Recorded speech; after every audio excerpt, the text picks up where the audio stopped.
Amma ba'du, ma'asyiral hadirin wal hadirat, mustami'in mustami'at, mukminin mukminat, wabil khusus segenap jamaah musholah Nurul Iman yang insyaallah senantiasa selalu dalam rahmat Allah Ta'ala, orang-orang tua kita dan juga segenap pengurus musholah Nurul Iman, hadirin, hadirat dan warga setempat, semoga senantiasa kita mendapatkan hidayah dari Allah. Mudah-mudahan badan kita disehatkan, mudah-mudahan doa-doa kita dikabulkan, mudah-mudahan dosa-dosa kita diampunkan Allah Ta'ala.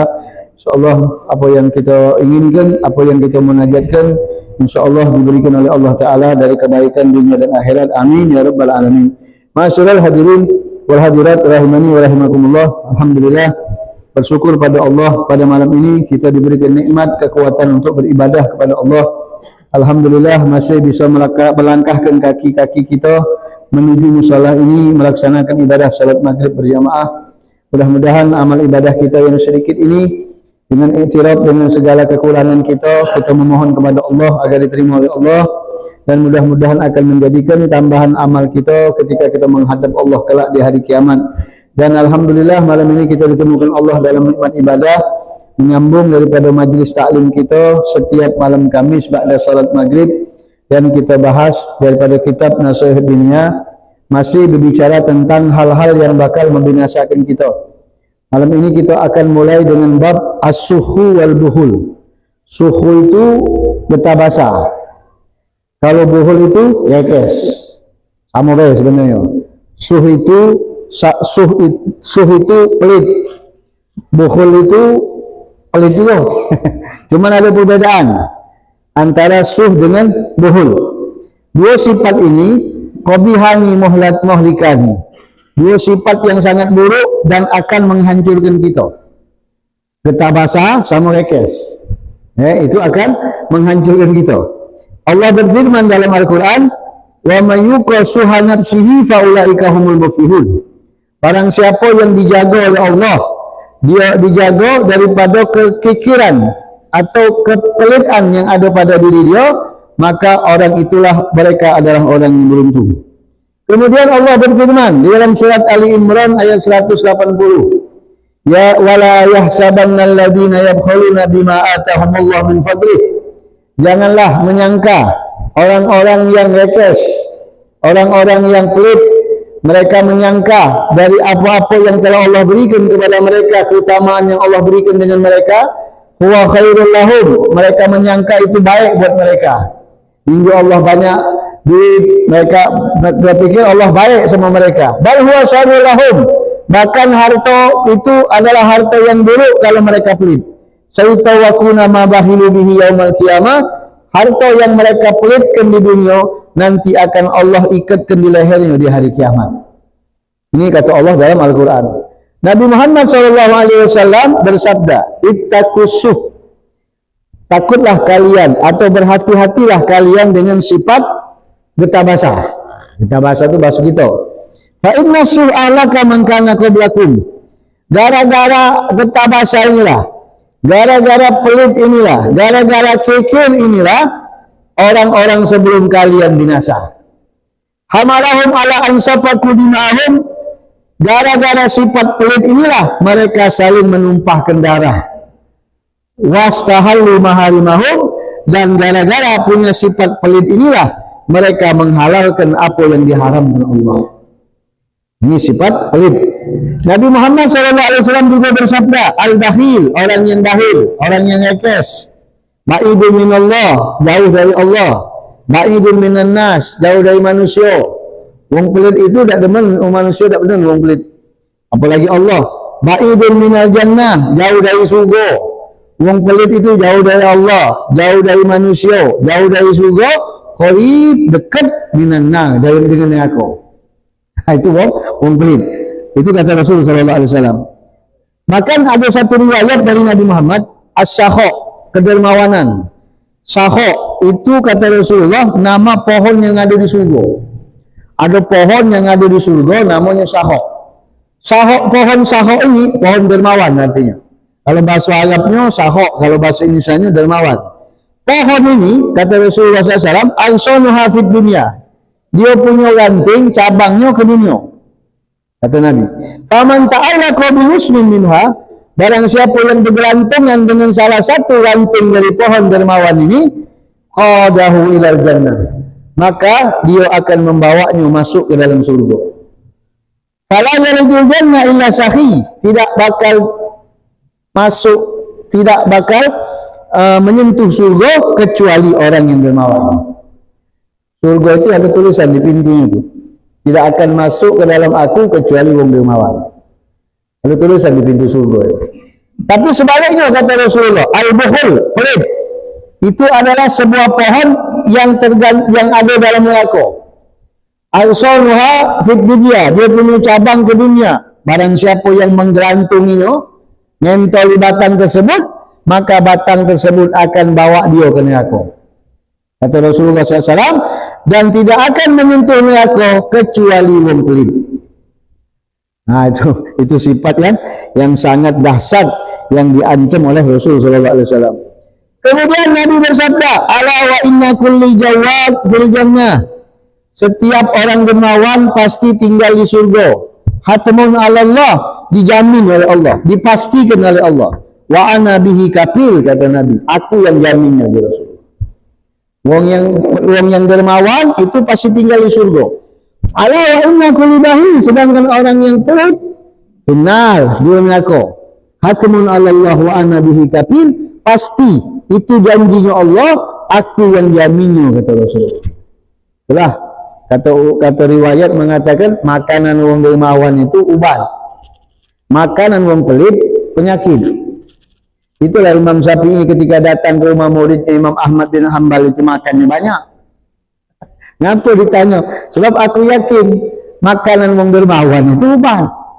Nah kita kalau tahu ada wong dermawan, kita makan makanannya itu jadi ubat penyakit kita. Tapi kalau dia pelit, kita makan sakit gitu. Jadi sampai itu Nabi mengatakan dalam hadis. Saking bahayanya kepelitan sifat kekikiran itu. Kemudian ada lagi riwayat dari Rasulullah, al-jahilu sahi, orang bodoh, wong bodoh yang dermawan, lebih Allah cintai dari wong alim yang pelit. Ada wong alim pelit sama wong bodoh yang dermawan, itu Allah lebih cinta wong bodoh yang dermawan ketimbang wong alim yang pelit. Itulah makanya anak cerita kemarin sama antum, cerita Nabi Musa. Kan Nabi Musa itu kan yang namanya Musa itu di zaman Nabi Musa kan ada dua ada Nabi Musa bin Imran, ada Musa As-Samiri. Musa bin Imran ini, Nabi Musa adalah Musa yang dibesarkan oleh Fir'aun menjadi Nabi. Musa As-Samiri adalah Musa yang dibesarkan oleh Malaikat Jibril tapi menjadi penentang. Penentang Nabi Musa. Dia yang mengajarkan manusia untuk menyekutukan Allah. Dia membuat patung sapi yang bisa berbicara. Sehingga pengikut-pengikut Nabi Musa berbelok kepada sapi tadi. Karena meyakini sapi ini Tuhan. Waktu itu Nabi Musa lagi berhalwat 40 hari di atas bukit. Mereka belokkan, Musa As-Samiri belokkan. Sehingga mereka, orang Bani Israel itu, kalau beriman harus tengok bukti. Kalau kita umat Nabi Muhammad, itulah perbedaan kita dengan mereka. Kalau kita tidak perlu bukti dengan iman, kita yakin. Kita tidak tengok Rasulullah, tapi kita yakin dengan Nabi Muhammad. Kita tidak pernah tengok surga, tapi kita yakin surga itu ada. Kita tidak pernah, istilahnya, kita dengan iman, dengan keyakinan. Kalau mereka tidak, harus tengok bukti. Itulah tadi, Nabi Isa lagi ditantangnya, kalau memang benar Tuhan kau ada, turunkan hidangan dari langit. Kalau kita tidak, umat Nabi tidak ada penentang. Tidak menjadi penentang. Nah maka ketika mereka melihat patung sapi yang terbuat dari lapisan emas, pacak ngomong, itu dibuat, kalau di riwayat dikatakan bekas telapak kaki malaikat Jibril. Bimbeknya dibuatnya patung itu. Maka bisa berbicara patung itu. Berbondong-bondong beriman dengan sapi tadi. Setelah Nabi Musa turun dari halwatnya ketahuan, marah Nabi Musa. Itu ada dalam Al-Quran disebut surah Al-Baqarah. Marah Nabi Musa sampai dihukum Allah untuk membunuh diri dewek.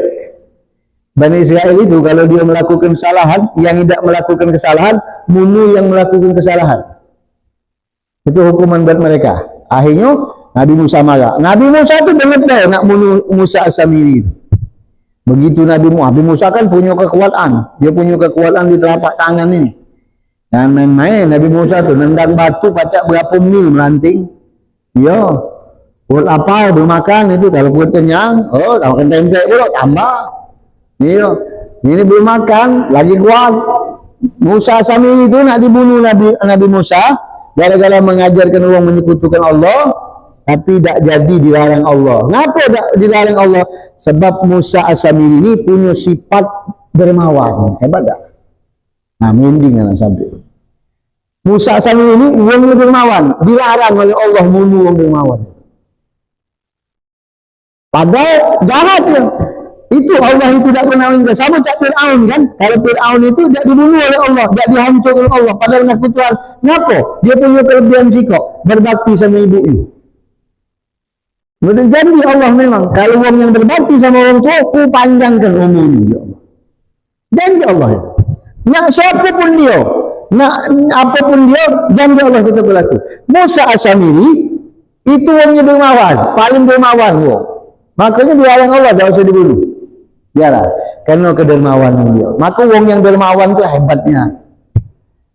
Dan dalam kitab Wasiatul Mustafa itu Rasulullah menyatakan, kapan orang yang dermawan tu butuh dengan Allah kepepet, dikabulkan Allah doa.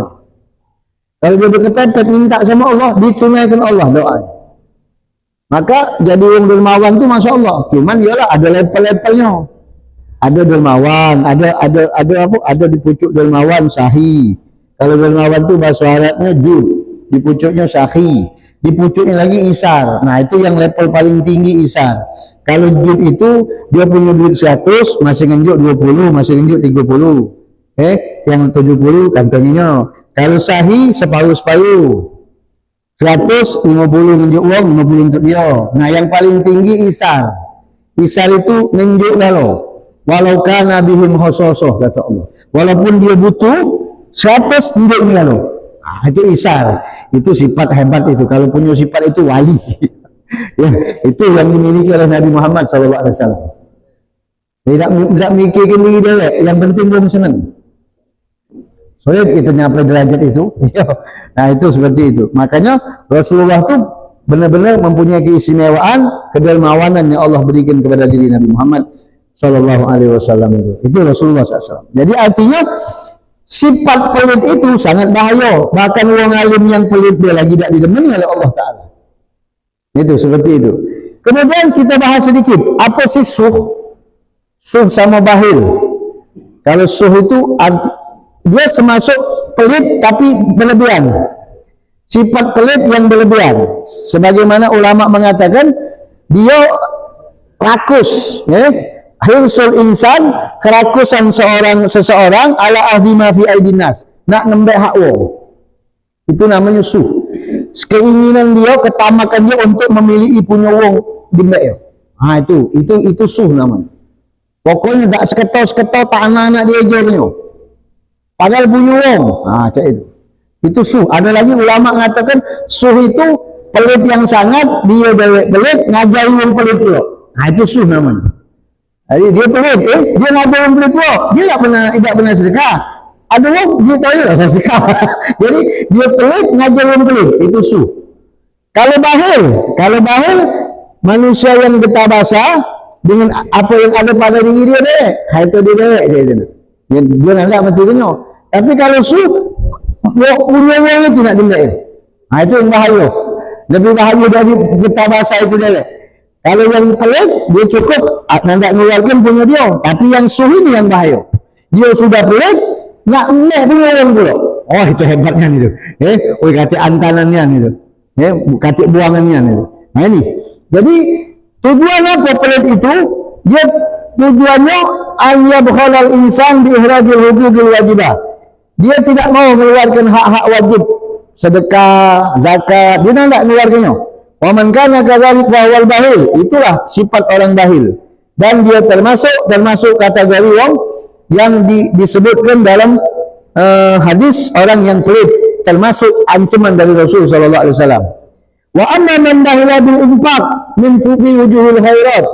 Adapun orang-orang yang pelit infak, dia pelit untuk melakukan kebaikan untuk melakukan jalan-jalan mendekat dengan Allah padahal dia mampu, dia bisa. Itu disebut dengan wong pelit juga. Tidak, istilahnya dia nandak melakukan kebaikan dengan harta dia. Di annahu qad asaral mal, dia lebih mementingkan harta ketimbang mengeluarkannya. Lebih penting nyimpen ketimbang mengeluarkannya. Ini makanya bertabasa beda dengan hemat. Kalau hemat beda. Jangan berpikir hemat sama dengan tabasa, bukan. Hemat itu nakal sesuatu yang berlebihan dikurangi. Itu hemat. Ya, tak boleh. Itu hemat bagus. Namanya al-iktisad. Sifat hemat itu bagus dalam kehidupan kita. Kalau sifat pelit tak ada bagus. Itu menghancurkan kita. Jadi artinya dia pelit untuk mengeluarkan hartanya, padahal harta itu akan mengangkat derajat dia, akan memberikan dia manfaat di sisi Allah Subhanahu wa taala, dia akan mendapatkan derajat yang tinggi di sisi Allah. Kebaikan-kebaikan yang tersisa yang akan dia dapatkan abadi di dalam akhirat kelak. Ada cerita ulama didatangi pengemis. Begitu datang Ustaz, usahanya, wahai Syekh, minta sedekahlah begitu. Minta bantuan. Langsung begitu nengok ulama tu dari jauh dia datang, langsung disambutnya. Marhaban, ahlan wa sahlan, ya akhidhu zadi ila akhirah. Selamat datang wahai orang yang membawa bekalku untuk akhirat. Tunjuk duit. Ini tunjuk duit. Terima kasih, aku yang terima kasih. Engkau telah membawa bekalku untuk menghadap Allah. Kalau kau datang ke sini, siapa yang bawa bekal aku menghadap Allah? Itu. Jadi saking mereka itu dalam beramal itu benar ulama-ulama ini. Gimana itulah? Model kita ini sedekah itu kita boleh, bagus sedekah. Dalam riwayat dikatakan kita sedekah berlebih-lebihan juga bagus, asal tidak minta-minta. Kita tunjuk berlebihan sama orang boleh, asal kita jangan minta. Sebab kalau kita minta, sama kita mukakan 70 pintu kemiskinan buat kita. Kalau kita minta, kita menjuk, habis itu minta, cuma apa? Iya, kita menjuk 10, minta 100. Tamak namanya itu. Minta itu tak boleh. Tapi kalau ada orang ngomong tak boleh, kita sedekah berlebihan, dilarang. Benar, kalau habis minta. Tapi kalau kita menjuk sedekah, habis itu kita tak ada minta, itu bagus. Sebab sedekahnya ketika kita tak kata itu lebih utama daripada sedekah orang yang ada. Kita lagi tak kata baca sedekah. Kalau orang ada sedekah wajar. Kalau kita tak kata baca sedekah walaupun tak ada banyak, itu lebih utama kata ulama. Ketimbang sedekahnya orang yang mampu. Nah, cuman itulah tadi, habisnya jangan minta. Itu utamanya. Berat memang berat.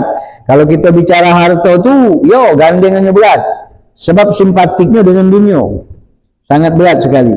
Makanya Nabi Muhammad SAW itu mengajarkan kita untuk bersedekah atau beramal baik dengan zakat dan sedekah atau infak, dimulailah dari keluarga dulu. Kenapa? Sebab kalau kita mulai dari keluarga, kita akan menimbulkan bahasa kita ini latihan untuk kita mengeluarkan sedekah.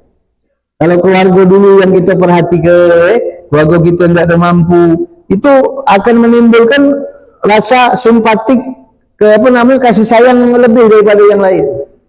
Lebih fokuskan dengan keluarga. Pahalanya pun 2. Kalau kita menunjuk keluarga kita yang sarok, kita dapat 2 pahala kata Nabi. Pahala sedekah sama pahala silaturahmi. 2 kok pahalanya. Nah itulah makanya Nabi juga mengancam orang yang sedekah, sedangkan keluarganya sarok, sedekahnya tak terima sama Allah. Dia tunjuk wong kili-kili, tapi keluarganya miskin dah, sarok, tidak terima sama Allah. Nah itu, Nabi ngajari dari awal-awal, tahap awal. Makanya manusia selagi dia memilih tidak menahan selagi dia memilih untuk menahan hartanya daripada dia menunjukkan untuk di jalan Allah, ditahannya padahal untuk mencari keridhaan Allah, ghairin an syai'in minal buhul, artinya dia pelit. Nanda wala yakunul insan jawadan sahiyan, dan manusia tidaklah menjadi seorang yang dermawan, tidaklah menjadi orang yang ikhlas, kecuali dia memberikan hartanya di jalan Allah, arjaha indahu ahabbu ilaihi min imsakihi, lebih dia cintai daripada dia genggam harta itu. Itu manusia yang Jawad. Jawad itu manusia yang lebih mementingkan ridhonya Allah Subhanahu wa taala. Ya, memang kalau bicara masalah sedekah itu memang agak berat gitu. Kalau kita banding-bandingkan dengan kalau Rasulullah di zaman Nabi Muhammad sallallahu alaihi wasallam itu, para sahabat itu berebut. Kan Nabi pernah ngomong, agak datang masa kita sedekah tak kata yang menerima, tak kata yang ngembeknya. Nah, makanya kalau sedekah itu masih ada yang ngembeknya, kita bersyukur sama Allah. Agak ada datang masa yang tak kata diterima lagi sedekah. Wong yang tak terima, kaya kalau berduit kalau. Nah, makanya kita diajarkan di zaman Rasulullah itu, sahabat itu kalau sudah Nabi nganjurkan sedekah, tidak main-main mereka. Seluruhnya diberikan untuk Allah dan Rasul. Maka Sayyidina Abu Bakar itu sampaikan baju yang dipakainya diberikan. Itu kalau kita itulah tidak bakal mampu kalau kita yang melakukan hal seperti itu tidak bakal mampu. Sebab tergantung dari jiwanya daripada uang itu tersebut. Bagaimana bagian dia dengan dunia? Cinta tak dia dengan dunia? Kalau dia masih cinta dengan dunia, dia terus terang tidak bicara miskin atau kaya, tidak. Sedekah itu tidak bicara miskin atau kaya, tidak. Tidak mesti orang kaya kan sedekah, tidak bicara miskin atau kaya. Makanya dia ada ngomong, kalau aku ada duit aku nak sedekah, lambat. Kan diceritakan. Kalau kita niat boleh, kita niat dari sekarang.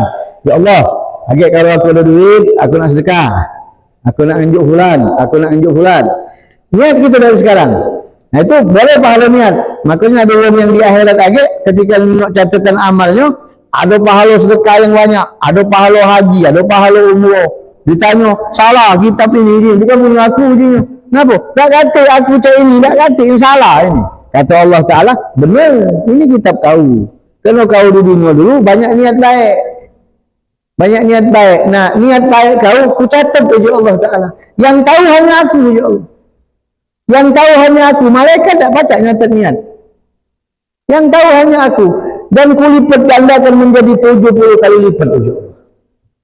Nah, makanya kita kalau yang tidak mampu untuk bersedekah, niat dulu. Tapi jangan niat terus. Agak ada duit, niat terus. Tidak maju-maju namanya itu. Ketika kita tak kata, kita niat. Ya Allah, kalau aku ada harta, aku nak haji, aku nak sedekah. Niatkanlah banyak niat. Nah, itu seperti itu. Sebab memberikan sedekah ni berat, digentoli. Makanya ulama ngajarkan kalau kita nak bersedekah, itu tak usah nunggu waktu. Tidak usah nunggu besok. Ada waktu malam ni, langsunglah. Kenapa? Sebab kalau nunggu waktu, hati ni berubahnya cepat. Seperti apa? Gelodokan banyu itu berubahnya cepat. Kata Nabi Muhammad SAW itu tagolubal gulub itu lebih cepat dari gelian lemak. Gelodokan banyu itu kalau melodok itu berubah. Hari ini kita duduk sini, oi masya Allah, balik hilang. Iya, itulah kata Allah dalam Al-Quran, kulikal insanu jazua, iza masahul khairu manu'a, iza masahul syarru jazua, wa iza masahul khairu manu'a. Manusia ini diciptakan Allah galak berkeluh resah. Kalau dapat yang buruk, mulai keluh dia, mengeluh dia. Kalau dapat yang baik, dapat kebaikan, mulai ketabasah dia. Sifat manusia. Makanya ketika kita ada niat baik, jangan ditunda. Aku nak unjuk bulan, laksanakan langsung. Kalau kita tunda, berubah hati kita. Iya, cepat seperti itu. Apalagi kalau berkaitan sama dunia. Oh, hobinya syaitan bolak-baliknya. Supaya kita tak jadi beribadah dengan Allah Ta'ala. Makanya orang yang dermawan itu dicintai Allah Subhanahu Wa Ta'ala. Itu kata Rasulullah SAW. Kemudian selanjutnya hal yang akan menghancurkan kita al-ghurur. Al-ghurur ini tertipu. Nah, rupanya ada manusia yang tertipu. Apa maksud al-ghurur? Ayyulab bisal insan ala nafsihi wa yurihal umur ala khilafi ma hiya alaih. Dia merasa dia melakukan sesuatu. Dia merasa dia banyak amal. Akan tetapi ternyata amalnya katik sama sekali. Itu ghurur namanya. Tertipu. Wa dzalika li fi basiratihi fid din. Itu karena terjadi sebab pemahamannya dalam agama kurang. Pandangnya dalam agama kurang. Sedikit pengetahuannya dengan hakikat agama. kebodohannya dengan bahaya-bahaya amal dan tipu daya syaitan. Dia kalah dengan nafsu, tenang dengan angan-angannya. Oh, aku bakal masuk surga. Aku ni ahli majlis, aku ni galak ngajar, aku ni galak ibadah, aku ni galak puasa. Akhirnya apa yang terjadi? Ternyata begitu dia menghadap Allah Ta'ala, tidak kata amalnya sama sekali. Dan hal itu dinyatakan Allah dalam suratul Kahfi, alladzina dhalla sa'yuhum fil hayatid dunya wa hum yahsabuna annahum yuhsinuna sun'ah. Orang-orang nanti di akhirat ada orang-orang yang datang padahal amalnya sesat galau, amalnya tertolak galau, tapi mereka yahsabuna annahum yuhsinuna sun'ah. Mereka merasa mereka orang yang paling bagus amalnya, ternyata ditolak galau sama Allah. Dalam Al-Quran disebutkan, ya ayuhan nas, inna wa'dallahi haq, fala tagharrannakumul hayatud dunya, wala yaghurrannakum billahil ghurur. Wahai segenap manusia, sesungguhnya janji Allah itu tepat dan benar. Jangan sampai menipu kalian kehidupan dunia ini. Dan jangan sampai yaghurrannakum billahil ghurur, kalian tertipu dengan amal kalian kepada Allah Ta'ala. Jangan tertipu. Nah, ini sifat guru. Jadi artinya Rasulullah SAW bersabda, al-kaisu man dana nafsah wa amila lima ba'dal maut. Orang yang beruntung itu adalah orang yang selalu mempersiapkan dirinya untuk menghadapi kematian. Itu orang yang beruntung. Kapan dia siap? Kapan datang kematian, siap. Tidak perlu nak siap-siap lagi. Tidak perlu nak berbaris dulu. Siap, tidak. Kapan deh? Nak di rumah, jadi. Nak di pasar, jadi. Dia siap. Dirinya sudah siap untuk menghadapi Allah. Itu orang hebat. Tidak takut dia. Itu orang hebat, kata Rasulullah. Wal ajiz, sedangkan orang yang lemah. Orang yang selalu mengikuti nafsu dia dan selalu berangan kepada Allah dengan angan-angan yang banyak. Ya Allah, aku get masuk surga, aku padahal ibadah tak katik sama sekali. Itu ghurur namanya. Tertipu. Wa anwa'ul ghurur katsira. Banyak tipe-tipe tertipu ini. Jenis-jenis tertipu ini banyak. Ada yang wong taat tertipu. Ada yang maksiat tertipu. Wong taat yang tertipu. Ada yang maksiat yang tertipu. Contohnya apa? Contohnya wong yang taat yang tertipu. Dia taat tapi tertipu. Contohnya, dia mencari ilmu, menuntut ilmu. Menuntut ilmu, tak modal kita ni. Tapi memperlambat amal. Belajar ilmu Masya Allah, tapi ngamal ke malas. Nah itu tertipu dia. Kalau belajar Masya Allah, tak paten. Ada yang ngawak buku, ngawak kertas, nyatet pula, duduk dengan husuk. Tapi setelah mulai dari belajar, dia kata ngamal kena. Nah ini orang yang tertipu, orang taat yang tertipu. Tertipu dia dengan dirinya dewek. Sumayah tadu li nafsihi. Kemudian dia memprotes atau punya hujah, punya alasan untuk dirinya dewek dengan apa yang terdapat dari keutamaan ilmu. Oh hebat, dia tahu dengan keutamaan ilmu, dengan keutamaan nuntut ilmu, dia hebat. Tapi dia lupa ancaman, kehinaan, ancaman yang dahsyat bagaimana orang yang tidak mengamalkan ilmu. Kalau cerita ilmu hebat, pergi sana kulu kili majlis taklim, tapi tak pernah ngamal ke sama sekali. Dia tak pernah berfikir, lupa bagaimana dahsyatnya ancaman orang tak mengamalkan ilmu. Lebih dulu disiksa dari penyembah berhala di neraka jahanam. Kita punya ilmu, tak amalkan ilmu itu, kita dulu masuk neraka jahanam sebelum orang kafir masuk neraka jahanam. Kalau ditanya mau tes syarab, ngapa kami dulu dimulai? Ngapa tak mereka dulu yang dimulaikan masuk neraka jahanam? Dijawab oleh Allah, laisa may ya'lam kama la ya'lam. Wong yang tahu beda sama wong tak ada tahu, ya Allah. Kamu tu tahu, masih kamu tak laku ke? Itu tertipu kita. Maka kita kalau belajar ilmu tu cepat-cepatlah mengamal ke. Jangan kita nunda-nunda amal, sebab kita tidak pernah tahu kapan batas hidup kita di dunia ini. Itulah dikatakan anak pernah nyampe ke sama antum. Kalau orang mukbil Allah, orang yang benar-benar ingin mendatangi Allah, dia ketika mendengar satu perkara baik dari sunnah Rasulullah, dari amalan baik, langsung dilakukannya, tidak nunda-nunda. Itu orang yang mukbil ilallah, langsung dilakukannya. Walaupun sekali seumur hidup ada jatah dia untuk melakukan itu.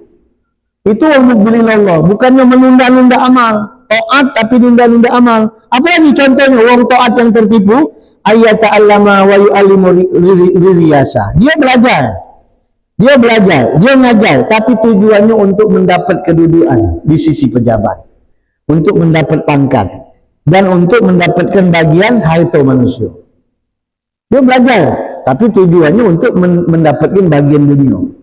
Dia tertipu. Wa yadhunnu bi nafsi annahu yata'allam wa yu'allimu lillah. Sedangkan dia menyangka, dia berprasangka terhadap dirinya dia bahwasanya dia belajar dan mengajar untuk Allah Ta'ala. Perasaan dia macam itu. Tapi tujuan yang nyata, realnya tidak macam itu. Dia ternyata punya tujuan untuk menjadi orang yang dipucuk, atau dia punya tujuan untuk mengumpulkan harta yang banyak. Tapi di dalam diri dia merasa dia lillahi ta'ala. Itu tertipu namanya. Jadi dia tertipu. Itu biasanya wala yahtabiha bi ahwali ahli ikhlas. Jauh dengan keikhlasan. Apalagi contohnya orang yang tertipu dalam taat. Orang yang banyak salat, orang yang banyak puasa, orang yang banyak melakukan kebaikan, akan tetapi ya'jab bi nafsi, ujub dengan dirinya dia, bangga dengan dirinya dia. Dia merasa aku salat, aku puasa, aku berbuat baik kerana kekuatan aku, kerana kemampuan aku. Dia lupa siapa yang menunjuk taufik dan hidayah kepada dia. Ini kita anggap gitu sudah. Ini kita harus merubah sifat itu. Kita pacak solat, pacak ibadah, pacak ngajar, pacak belajar. Ini dari Allah lalu. Kalau Allah tak anjur kita nikmat ini, sampai saat ini mungkin kita tak pacak melaksanakan tugas kewajiban dengan Allah Ta'ala. Dan kita harus sadar, makanya kita diajarkan Nabi tiap pagi maca la haula wala quwata illa billah itu. Untuk mengingatkan kader kita ini siapa. Jangan merasa aku yang mampu, aku yang kuat, kerana aku bisa. Tidak. Seluruhnya Allah kalau tunjuk kita ini keistimewaan ini. Sudah tu, ujub muhbitul amal. Sedangkan sifat bangga diri itu akan menghabiskan amal kita. Itulah tadi ngengkeng. Tak tahu kata lagi amal tu. Aku mana kata Allah mana amal kau. Pas tunjuk kosong, kertas putih deh. Kata isinya. Nah, catatan hilang. Rasa tak boleh hilang. Nah itu kosong. Merasa kena ujub tadi, bangga atau riak dalam ibadah. Riak dalam ibadah, dia orang tahu aku ni rajin ke masjid. Dia orang tahu aku ni rajin ini. Tunjukkan riak atau mungkin minta kedudukan dengan manusia. Jadi jingat orang, jadi aku diangkat jadi ketua. Dia jingat orang, dia aku dipercaya orang. Walaupun bi nafsi la ikhlas. Dia menyangka dirinya ikhlas. Dia menyangka dirinya ingin dekat dengan Allah, padahal tidak sama sekali. Itu orang tertipu namanya. Makanya gara-gara apa? Gara-gara dia hal seperti itulah akhirnya dia akan menjadi binasa. Kemudian itu yang taat. Sekarang perumpamaan tertipu yang maksiat. Orang maksiat yang tertipu. Dia maksiat, ada seorang manusia melakukan dosa maksiat, kemudian bertobat kepada Allah Ta'ala, membaca istighfar, astagfirullahaladzim, hebatkan.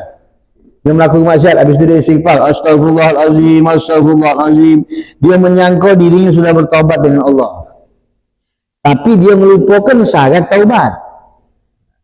Taubat kan ada syarat. Tidak kata taubat itu masing-masing, ada syarat, namanya taubat nasuha. Hanya taubat nasuha yang diterima sama Allah. Kalau taubat yang galak kita, astagfirullah, itu cuma melunturkan dosa-dosa kecil yang ada pada kita. Tapi tetap kita maca istighfar sebab kita tak pernah lepas dari dosa. Nah, kalau taubat yang benar-benar, syaratnya ada syarat, ada ketentuan, ada kepastian. Tidak mungkin dia merangkak dengan istighfar, dia masih melakukan maksiat. Nah, itu habiskan tertipu dia. Apalagi contohnya, memperbanyak maksiat, kemudian menganggap enteng maksiat itu. Begitu juga. Kemudian wa yukassir fil wajibat. Kalau solat cepatnya. Kalau yang kewajiban-kewajiban diringkasnya. Mak mana caranya? Cepat. Itu mereka ini. Akhirnya mereka memprotes diri mereka, memberikan alasan terhadap diri mereka dengan takdir. Dengan takdir, ibadah tapi dicepatkannya, kewajiban dicepatkannya. Wa annahu la ikhtiyara lahu wa la qudra ala tarki ma kutiba alaih. Dia ngomong, sudahlah, memang sudah takdir aku cak ini, tak kata pilihan lagi. Ini memang sudah tentukan oleh Allah dengan aku. Nah, ini yang tak boleh kalau ngomong cak itu.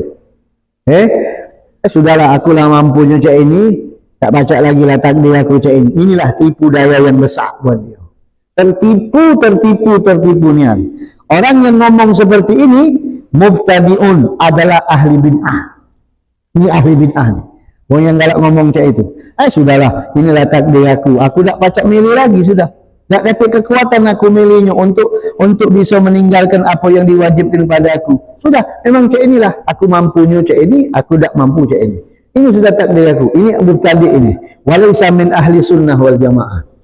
Orang yang seperti ini bukan kelompok ahli sunnah wal jamaah. Bukan kelompok ahli sunnah. Ini orang sesat ya. Ada lagi yang tertipu dengan maksiat.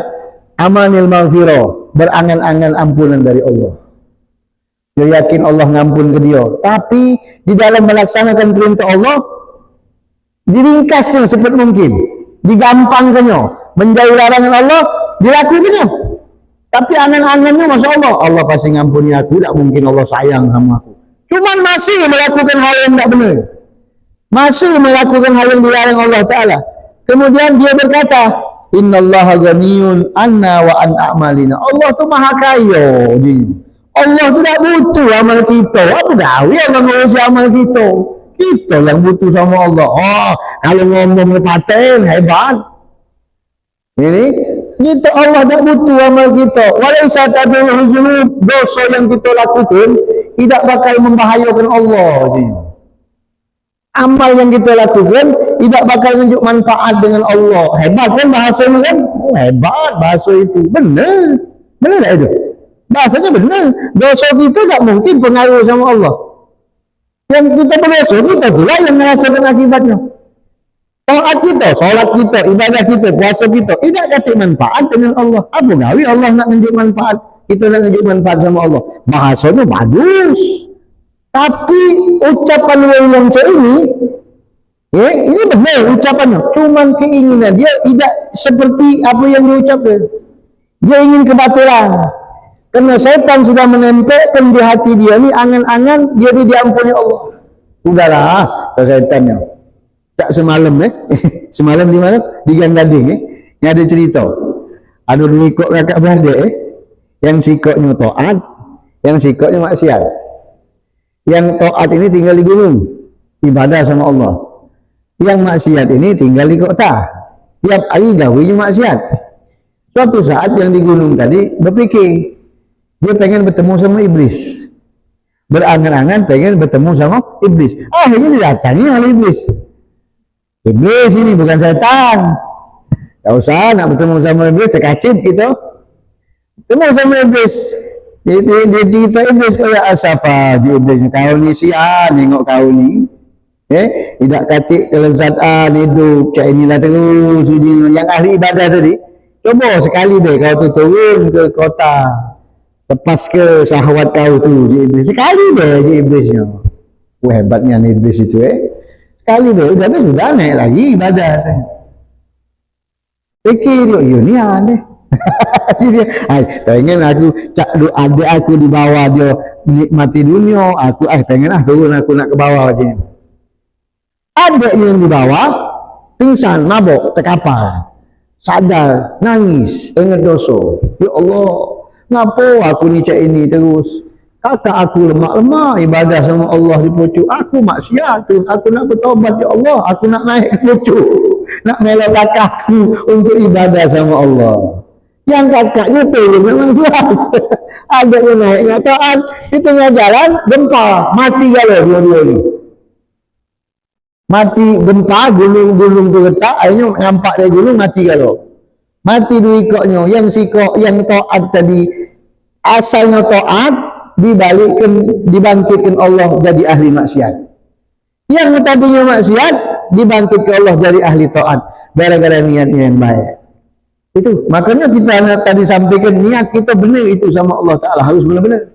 Dan jadi tidak usah kita nak berangan-angan ketemu iblis, sebab iblis itu pasti nak ngancurkan kita, dibuatnya kita berangan-angan. Lidah kita tu seakan-akan gampangnya untuk ngomongkan ampunan Allah. Allah ngampuni aku. Oh, kata ulama, kata Rasulullah, orang itu kalau ngomong innallaha ghafurun, Allah Maha Pengampun, itu orang itu berarti dia sudah dibenci Allah Ta'ala, meremehkan. Allah Maha Pengampun juga, Allah Maha Pengampun juga. Nah itu bahaya itu yang tertipu itu. Jadi seakan-akan ucapannya bagus, tak tahunya ucapannya itu ingin kebatilan. Ini orang yang tipu dalam ampunan Allah.